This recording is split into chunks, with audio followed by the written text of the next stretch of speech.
Assalamualaikum warahmatullahi wabarakatuh dan salam sejahtera.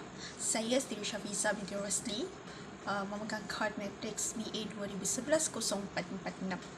Saya juga merupakan pelajar tahun 2 Major Theatre. Saya akan bentangkan kajian saya iaitu proposal persepsi penonton terhadap pementasan teater tradisional Mak Yong. Pertama ialah pengenalan. Teater berasal daripada kata teatron ataupun bahasa Yunani yang bermaksud tempat melihat, tempat mendengar dan atau kawasan yang tinggi meletakkan sesuatu tempat dewa. Teater adalah pertunjukan drama yang menjadi wujudnya bentuk di dalam teatron. Teater juga bererti seluruh kegiatan iaitu tempat, isi, bentuk, kelompok, penggiat yang saling berhubung antara satu sama lain. Teater tradisional ataupun dipanggil teater tradisi adalah teater yang hidup yang sudah lama berakar umbi dari lingkungan masyarakat seperti Mak Yong, Randai, Mundu, Wayang Kulit. Teater tradisi ini berbias kepada teater tradisi budaya yang mempunyai banyak peraturan. Okey, yang kedua adalah teater Mak Yong. Teater Mak Yong ialah satu tarian Melayu yang sangat unik dan pergerakannya mengikuti perwatakan seseorang tu. Dia menggabungkan pergabungan di antara tarian tradisi, muzik, drama, komedi dan tarian tradisional. Dalam pada itu, akhirnya keadaan begini kerana Mak Yong merupakan hiburan bagi permaisuri-permaisuri dan puteri-puteri raja. Teater Mak Yong ni selalu dipermainkan di golongan bangsawan. Oleh kerana bimbang, mereka ni jatuh hati kepada pelakon Mak Yong semasa raja atau pembesar meninggalkan istana. Mereka juga menjaga keselamatan negara dan tugas-tugas dari luar istana. 3. Scenografi teater Mak Yong, iaitu pakaian. Persembahan Mak Yong tidak memerlukan prop, tetapi pakaian watak yang lengkap dan harganya tu sangatlah mahal. Kalau ikut pada zaman sekarang ni, sangat susah nak jumpa dan harganya sangat mahal lah. Watak-watak penting dalam Mak Yong ni akan diberikan nama yang khas seperti watak yang pakaian lengkap ataupun ikut cerita itulah. Seperti pakaian Pak Yong muda adalah sama dan kedua-duanya memakai setanja atau mupakita yang diperbuat daripada badu khas, hiasan mutu mandikan. Di bahagian atas setanja dihiasi dengan beberapa kuntum melur dan beberapa ikat bunga melur digantung pada atas telinga kiri. Jadi pakaiannya ni sekarang ni adalah agak-agak susah untuk dapat dan itu juga penyebab kenapa teater Mak Yong ni kurang sambutan. Okey, seterusnya adalah alat-alat muzik. Pementasan Mak Yong ni dia akan bermula daripada itu muzik digunakan ni untuk membentuk sesuatu yang menggambarkan emosi, perasaan dan adegan yang digambarkan melalui lagu-lagu yang akan dinyanyikan oleh watak utama seperti chorus Chong Dong Dang. Tambahan muzik yang ini mengiringi tarian dan nyanyian serta menandahkan permulaan dan penamatan adegan-adegan keluar masuk dan masuk watak juga diiringi oleh muzik. Seterusnya kita akan masuk kepada permasalahan kajian. Pertama iaitu kurangnya ilmu pengetahuan dan penerimaan penonton dalam teater tradisional. Yang kedua, perbezaan persepsi penonton terhadap pementasan teater tradisional Mak Yong. Mereka ni mempunyai pelbagai perbezaan penerimaan. Seterusnya kita akan masuk kepada tujuan kajian. Pertama, untuk mengkaji penerimaan penonton terhadap teater tradisional yang setelah sekian lama ada dalam industri seni. Yang kedua, mengkaji perbezaan masyarakat tentang penerimaan teater tradisional. Yang ketiga, untuk mengetahui tahap minat dan mencintai teater tradisional ini. Terus yang keempat pula, objektif kajian saya adalah 1. Mengenal pasti tahap pengetahuan dan penerimaan penonton dalam teater tradisional.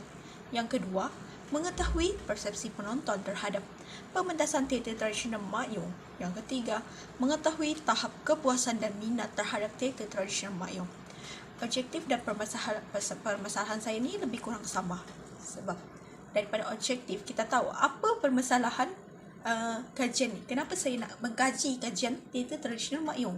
Kenapa saya tak kaji teater lain, tajuk-tajuk yang lain? Kenapa? Okay, jadi itu dari objektif saya yang saya nak kaji sebenarnya. Seterusnya kita akan masuk kepada kaedah kajian. Yang pertama saya akan gunakan buku-buku yang bercetak. Yang kedua soal selidik. Dan juga saya pun menggunakan laman internet untuk mengkaji, untuk mengetahui lagi daripada media-media sosial, blog, untuk tahu kenapa teater tradisional Mak Yong ni kurang dapat sambutan. Yang saya tahu, dia banyak menggunakan agama, dan kedua, pakaian dia yang sangat-sangat mahal, dan kebanyakan sekarang ni muncul teater moden yang sekarang yang lebih orang menggemarkan, terutamanya bahagian komedi. Pada sekarang ni orang lebih menggemarkan teater komedi daripada teater tradisional. Yang bermaksud teater moden yang lebih orang minat, dan teater tradisional sangat-sangat kurang. Seterusnya kita akan masuk kepada lokasi kajian. Kajian yang saya ambil, lokasi saya adalah di Universiti Malaysia Sabah juga, iaitu berdekat dengan tempat saya belajar, tempat tinggal pengkaji, untuk memudahkan saya mendapat maklumat kenapa teater tradisional Mak Yong ni kurang mendapat sambutan. Jadi dari situ saya akan dapat maklumat daripada mereka kenapa kurangnya. Seterusnya kita akan masuk kepada sorotan kajian.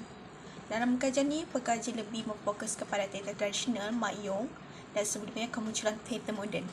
Teater tradisional ni yang menyemarakkan industri seni kreatif di Malaysia.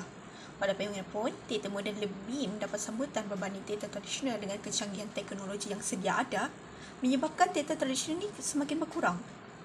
Jadi dia perlu dititik beratkan. Dia lebih kepada kurangnya ni penggunaan bahasa, watak yang dimainkan, busana serta audio yang sesuai lah untuk teater tradisional. Dalam teater tradisional ni kita tidak boleh ambil sembarangan audio, dan penggunaan busana pun tidak boleh. Dia ada skop dia ada terperinci dia sendiri. Ada aspek-aspek yang kita perlu titik beratkan lah. Terus yang seterusnya kepentingan kajian kita lah. Hasil kajian ni, pengkaji dapat menambah ilmu pengetahuan dan maklumat yang lebih banyak. Selain itu, hasil kajian ini akan menjadi sumber rujukan mereka untuk membuat penyelidikan tentang teater tradisional. Dengan kajian ini, anda akan tahu hasil kajian latar belakang teater Mak Yong yang memaksudkan persepsi penonton serta sejarah dia. Penonton serta sejarahnya. Tambah pula kepentingan kajian teater Mak Yong ini penting untuk penggiat seni di Malaysia menambahkan ilmu pengetahuan mereka. Seterusnya kita akan masuk kepada limitasi kajian. Pengkaji menghadkan kajian tertumpu kepada pelajar Universiti Malaysia Sabah. Ini berkenaan kena dekat dengan tempat tinggal pengkaji sendiri, memudahkan mendapat maklumat dan bahan rujukan. Pengkaji juga membataskan kajian hanya 15 orang pelajar untuk mengenal pasti tahap penerimaan mereka terhadap teater tradisional ini. Kesimpulannya, kajian ini dapat membantu para pengkaji dalam mencari maklumat tentang penerimaan masyarakat terhadap teater tradisional. Kajian ini juga mengetahui dan mengembangkan lagi seni dan teater Mak Yong. Sekian dan terima kasih. Itu saja pembincangan saya dan pembentangan saya pada hari ini. Sekian dan terima kasih.